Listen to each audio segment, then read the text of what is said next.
Hello bachon, let's see this question. This question said two very large open tanks A and F both contain the same liquid. A horizontal pipe BCD having a constriction at C leads out the bottom of tank A. A vertical pipe E opens into the constriction at C and dips into a liquid in the tank F. Assume streamline flow and no viscosity if the cross section at C is 1/2 that of D and if D is at a distance h1 below the level of A, to what height h2 will liquid rise in the pipe E in terms of h1। तो आपके पास basically क्या है कि आपके एक तो इस तरह से पाइप दे रखा है और एक आपके पास दूसरा पाइप है, दोनों में सेम लिक्विड है। अब आपके पास हो क्या रखा है, इसकी हाइट दे रखी है, लेवल कितनी दे रखी है, डी से आपके पास h1 हाइट, और क्रॉस सेक्शन एरिया दे रखा अपने को यहाँ पर कि जो आपका एरिया है क्रॉस सेक्शन एट सी यानी कि इस वाले पॉइंट पर जो एरिया आपके पास वह 1/2 है किसका, डी के। तो आपका जो डी पॉइंट है जस्ट आउटसाइड है, तो आपको बताना है कि इस H2 की वैल्यू क्या होगी, और एक पाइप कनेक्टेड है आपके पास इस H2 से और ये पाइप के पास सी पर। तो सबसे पहले की कॉन्सेप्ट की बात करें यहाँ पर कि आपके पास की कॉन्सेप्ट क्या है। तो एक तो आपके पास यहाँ देखिए एरिया चेंज हो रहा है तो यानी कि वेलोसिटी चेंज होगी, तो एक तो आएगा कंटिन्यूटी इक्वेशन। कंटिन्यूटी इक्वेशन और कंटिन्यूटी इक्वेशन किस पर बेस होती है, मास कंजर्वेशन पे। इसका मतलब जितना मास एंटर करता है किसी भी टाइम टी पर उतना ही मास क्या होना चाहिए, बाहर निकलना चाहिए। और दूसरा अपन कह सकते हैं कि आपके पास स्ट्रीम लाइन फ्लो दे रखा है, मीन्स आइडियल फ्लो दे रखा है। तो यहाँ पर आपके पास एनर्जी क्या रहेगी, क्रॉस सेक्शन में, किसी भी क्रॉस सेक्शन में वो क्या रहती है, कॉन्स्टेंट रहती है। तो ये किस पर बेस होता है आपके पास, बर्नौलीज थ्योरम। जो आपके पास एनर्जी कंजर्वेशन की इक्वेशन है बेसिकली ये, लेकिन फ्लूइड के अंदर इसको क्या कहा जाता है, बर्नौलीज थ्योरम या बर्नौलीज प्रिंसिपल। तो यहाँ पर दो की कॉन्सेप्ट होंगे, एक तो लगेगी आपके पास कंटिन्यूटी और दूसरी बर्नौलीज थ्योरम यानी कि एनर्जी कंजर्वेशन। तो सबसे पहले देखिए, मान लिया अपन दो पॉइंट लें, एक तो ले लिया अपने टॉप मोस्ट पॉइंट पर यहाँ पर और एक पॉइंट ले लिया टू जस्ट आउटसाइड, और एटमोस्फेरिक प्रेशर अपन बोल देते हैं पी एटमोस्फेरिक को पी बोल देते हैं। तो देखिए 1 और 2 पर एनर्जी कंजर्वेशन करें, मीन्स बर्नौली थ्योरम अप्लाई करें एट पॉइंट 1 एंड 2, 8.1 एंड 2 क्या करें, बर्नौली इक्वेशन। तो उसके अकॉर्डिंग क्या होता है कि टोटल एनर्जी एक पर है उतनी टोटल एनर्जी किस पर होनी चाहिए, बी पर होनी चाहिए। Total energy at 1 is equal to total energy at B, total energy at 2, sorry B नहीं, टोटल एनर्जी एट 2। तो इसमें कौन कौन सी एनर्जी होती है आपके, pressure energy, kinetic energy and potential energy. तो प्रेशर एनर्जी कैसे लिखी जाती है, यहाँ पर सारी वैल्यूज जो हैं एनर्जी पर वॉल्यूम लिखी गई हैं। तो आपके पास क्या हो जाएगा, P not plus kinetic energy half rho, मान लेते हैं यहाँ पर टैंक के जस्ट ऊपर वेलोसिटी कितनी, v1 स्क्वायर प्लस रो जी एच।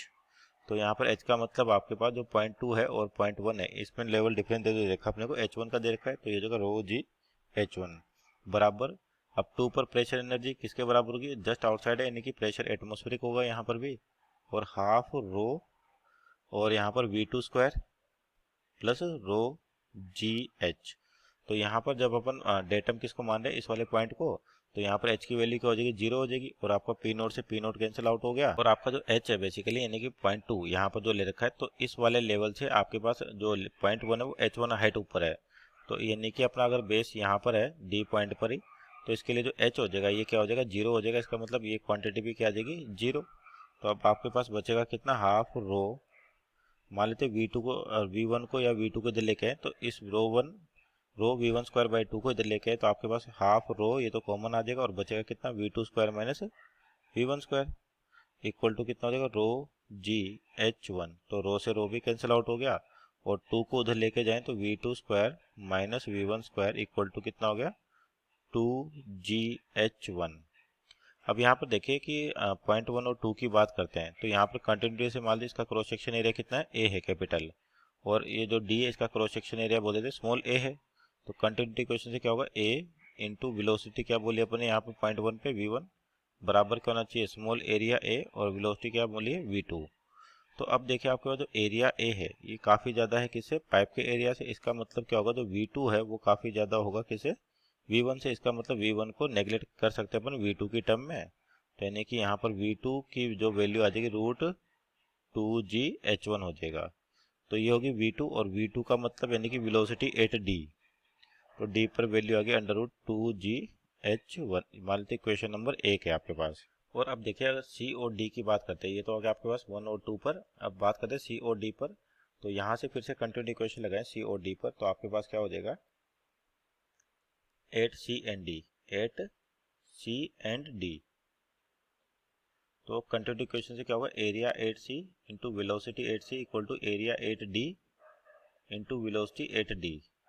तो एरिया 8C आपको रिलेशन दे रखा है और आपको एरिया 8C दे रखा है कि आपके पास कितना है एरिया 8D का हाफ है। Area 8C equal to 1/2 area 8D, ये कंडीशन गिवन है। तो यहाँ से अपन क्या लिख सकते हैं कि AC की जगह आ जाएगा AD/2 into VC equal to कितना हो जाएगा AD इंटू VD। तो यहाँ से AD कैंसिल आउट, यानी कि VC की जो वैल्यू आ जाएगी मीन्स वेलोसिटी 8C पॉइंट आएगी आपके पास 2 टाइम्स हो जाएगी किसके VD के, और उसकी वैल्यू कितनी आई थी √2GH1। ये मानते इक्वेशन नंबर 2 है। अब देखिए आपके पास क्या पूछा है यहाँ पे कि ये जो डायग्राम है और जो कनेक्शन दे रखे हैं आपको किस प्रकार से कि ये जो पाइप है वो कहाँ पर कनेक्ट है ई से सी के लिए। तो अपने को बताना है कि इसमें लेवल ऑफ लिक्विड कितना लिफ्ट करेगा। अब देखिए अगर कंटिन्यू इक्वेशन यूज करते हैं सी के लिए और कहाँ पर ई के लिए, ई का मतलब ओपन सरफेस है कहाँ पर एटमॉस्फेयर में, तो यहाँ पे प्रेशर होगा एटमॉस्फेरिक, और सी पर प्रेशर सी पर प्रेशर जो होगा वो किसके टर्म में होगा H2 की टर्म में होगा। और अपने पास मान लेते हैं सी पर प्रेशर कितना है PC है। तो अगर मान लीजिए बर्नौली इक्वेशन अपन 1 और सी के लिए लगाएं तो at 1 and C, at 1 and C, क्योंकि 1 पे आपके पास जो प्रेशर है वो कौन सा एटमॉस्फेरिक है, तो यानी कि एनर्जी इक्वेशन बर्नौली थ्योरम से क्या हो जाएगा P0 plus half rho V1 square plus रो G, और आपकी हाइट कितनी वहाँ पे H1 है इक्वल टू प्रेशर एट सी मान लीजिए PC, और half rho VC square plus रो GH। अब यहाँ पे देखिए जो सी पॉइंट आपका रेफरेंस पॉइंट है तो, और जो ए है उससे कितना ऊपर H1 ऊपर है, तो इसका मतलब ये टर्म तो हो जाएगी आपके पास 0। और PC की वैल्यू निकालेंगे कि सी पर प्रेशर कितना हो जाएगा P0 आपके पास, और ये हाफ रो V1 स्क्वायर और इधर आएगा हाफ रो VC स्क्वायर और रो GH1। तो आपके पास वही कंडीशन की जो V1 की वैल्यू है यानी कि काफ़ी कम होगी किसे सी वेलोसिटी से, तो इसका मतलब V1 को VC की टर्म में भी क्या कर सकते हैं नेगलेक्ट कर सकते हैं, तो यानी कि ये वैल्यू आपके पास क्या हो जाएगी नेग्लेजिबल। तो इसको क्या करें किसके कंपैरिजन में, इसके कंपैरिजन में, या इक्वेशन लिखते हैं एक बार कि PC की वैल्यू क्या हो जाएगी आपके पास P0 प्लस रो GH1 प्लस हाफ रो, और ये कॉमन ले तो V1 square minus VC square, तो ये हो जाएगा आपके पास P0 प्लस रो GH1 प्लस 1/2 रो। तो V1 है आपके पास क्या है नेग्लेजिबल है एज कम्पेयर टू VC, तो इसको इसके कंपैरिजन में हटाएं तो केवल क्या बचेगा माइनस का VC स्क्वायर, और माइनस VC स्क्वायर, और VC की वैल्यू है 2 टाइम्स ऑफ √2GH1 यानी कि, और इसका स्क्वायर हो रहा था 4 हो जाएगा आपके पास, और ये हो जाएगा 4 इंटू 2GH1। तो ये कितना हो जाएगा आपके पास, यहाँ से 2 से 2 कैंसिल आउट तो माइनस का 4, तो यानी कि प्रेशर एट सी हो जाएगा आपके पास कितना हो जाएगा P0 माइनस 3 रो GH1। तो ये सी पे प्रेशर आ गया। मान लेते हैं इक्वेशन नंबर 3 के आपको अब यहाँ पर देखें डायग्राम को, तो आपके पास जो डायग्राम है अपने को क्या चाहिए यहाँ पर H2 की वैल्यू चाहिए। अब देखिए सी पॉइंट और ई पॉइंट को देखें अपन, तो सी पॉइंट यहाँ तो आपके पास खाली है, तो यहाँ पे जो प्रेशर होगा PC वही कितना प्रेशर होगा यहाँ पर PC होगा।